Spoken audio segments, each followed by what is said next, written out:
Welcome to Classic Value Investors and Microcap Explosions. Today, this is a video in the series, How Did Stupidity Work Out? We are talking about Nikola, and thank you very much for some of you requesting this. We're talking about Nikola, that was founded by Trevor Milton. Nikola is a kind of like a Tesla wannabe in the trucking. This company went public through a reverse merger with special purpose acquisition company Vector IQ Holdings on June 4th, 2020. If we look at the stock price since then, so it was about 30 something dollars, and right after it went public, it went as high as almost $100 on the day, fueled by incredible excitement from the retail community. This was a green trucking company which produced battery electric and hydrogen electric trucks. It was going to change the world, revolutionize everything, just the normal things that you hear. And actually, I suggest you watch this video, Nikola Motors, the $34 billion disaster. I can't really do a better job than this guy actually on this video. But what I want to point out about this is that, so the company goes public, right? Makes a bunch of claims. Investors get excited. And then they bid it up, right? And then the company doesn't deliver, and then the stock goes from almost $100 to close to $10. So about 90% down because of buying hype. But how was this even possible? Well, this is the environment that we live in. The five elements that were absolutely necessary in this case was, number one, it's a technology company. Number two, it promised to disrupt or revolutionize something. Number three, it had supposedly huge upside. Number four, it didn't have any revenues. So that's fantastic, because if a company doesn't have any revenues, then you can simply imagine, fantasize what the revenues could be. And the best part, number five, it didn't even have a product. It didn't even have a product. And so that's as good as not having revenues, because then you can imagine what kind of great product they can come up with.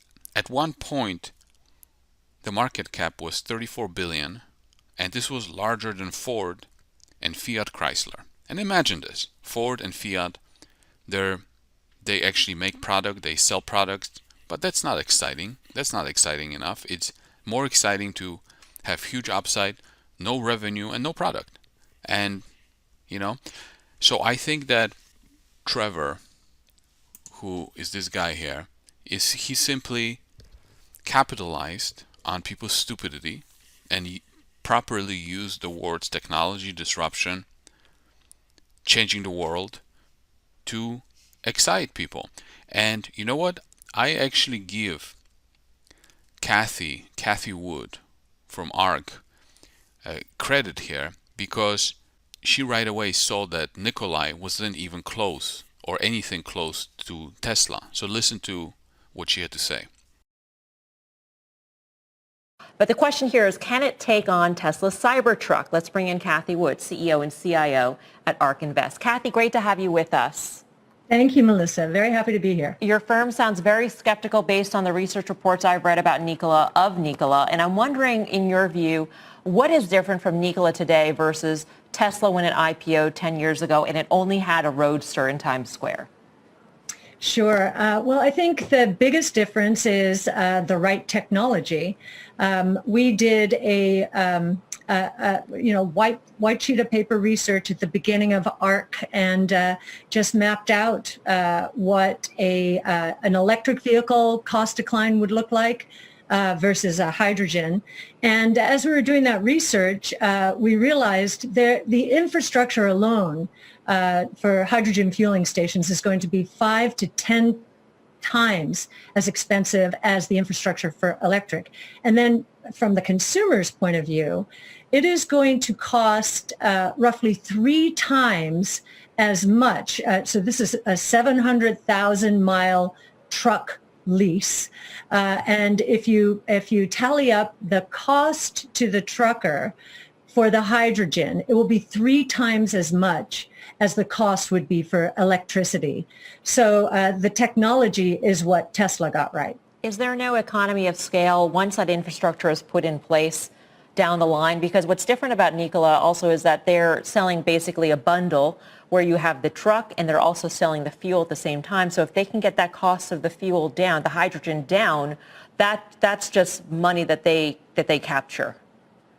Yeah, if they're able to do that. We don't think they will be able to do that, but let's just take the assumptions that they made in preparing for the IPO, and you take their cash flow out in 2024, where they've got everything moving their way perfectly. And what we have here now is a stock selling at $24 billion market cap for about 110 times cash flow. As you can see, she obviously understands technology, and she knew right away that this was no close to Tesla. Here on September 10, 2020, Hindenburg Research published this report. They were short. Nikola, how to parlay an ocean of lies into a partnership with the largest auto OEMs in America. And I'm going to link to this report in the description, and I'm going to also link to this video in the description so you can watch it. But I am very impressed, even though this is obviously one-sided and they are short, so they are biased, but some of the things that they discovered by doing what I propose people should be doing on the long side, which is scuttlebutt. They called a lot of sources. They looked into the founder's his past businesses. They phoned former employees, business partners, and then they found out a lot of things about this company, which gave them the conviction to short it. Some of the things that they found out is pretty incredible. For example, when Nikola Motors presented with its truck, the CEO was claiming that the truck was fully functional, and it wasn't even running. It was just all for a show.